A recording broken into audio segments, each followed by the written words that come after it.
Hello guys! Welcome back po sa aking YouTube channel and for today's vlog.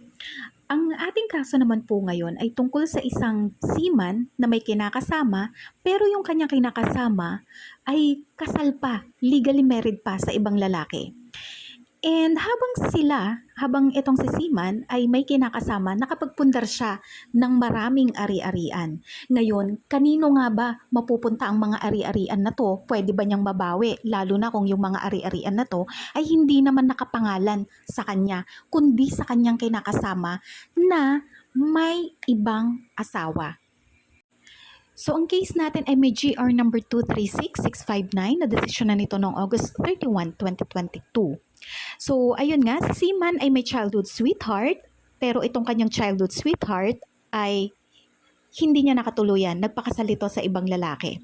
Eventually, noong 1974, habang kasal pa yung kanyang childhood sweetheart sa ibang lalaki, nagkakilala sila, nagkaroon sila ng pagkakataon na magkita. So, nagkaroon sila ng relasyon. And itong si Seaman, dahil nga sa nagkaroon sila ng relasyon, yung kanyang mga sahod, yung kanyang mga benefits, ay nare-remit regularly dito sa kanyang childhood sweetheart. So, mayroon itong monthly allotment. And dahil dito sa monthly allotment na to, yung kanyang childhood sweetheart ay nakabili ng real properties o mga ari-arian sa Quezon City, sa Tagaytay, sa Baliwag, Bulacan. Unfortunately, itong mga properties na to ay nakapangalan lamang sa childhood sweetheart niya at hindi kay Seaman.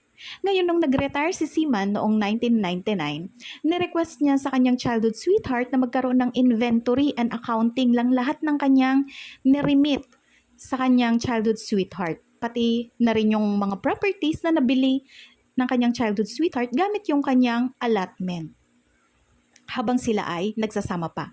Pero itong kanyang childhood sweetheart, hindi sumunod. So, eto na yung umpisa ng pagkakaroon nila ng away, and then eventually, naghiwalay din sila.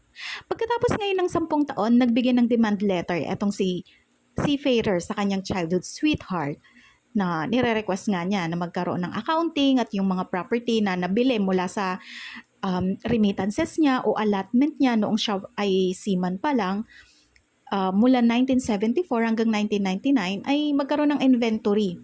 Okay?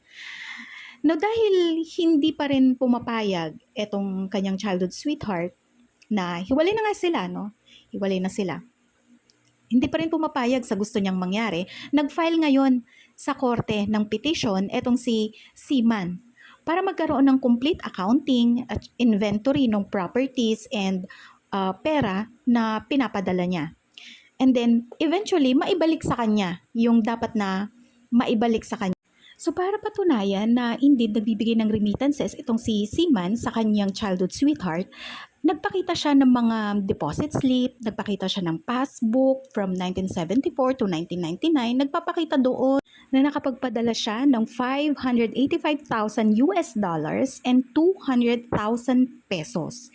Ngayon, para naman mapatunayan na siya nga ang bumili ng kanilang property na located sa Quezon City, nakapagpakita din siya ng picture kung saan itong picture na to ay may sulat kamay ng kanyang childhood sweetheart sa likod na inaamin niya doon na itong property na ito ay nabili mula sa allotment na pinapadala sa kanya ni Seaman.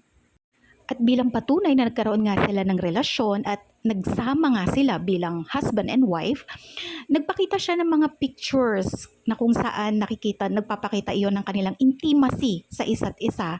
May mga love letters, and then ipinesenta rin niya ang kanyang kapatid. At itong testimonya ng kapatid ang nagpapatunay nga na may personal knowledge ito sa relasyon ng dalawa na nagsama sila bilang mag-asawa, and lahat ng properties ay nabili nilang dalawa sa pamamagitan noong salary o sahod ni Seaman na ipinapadala nito sa kanyang karelasyon o kinakasama.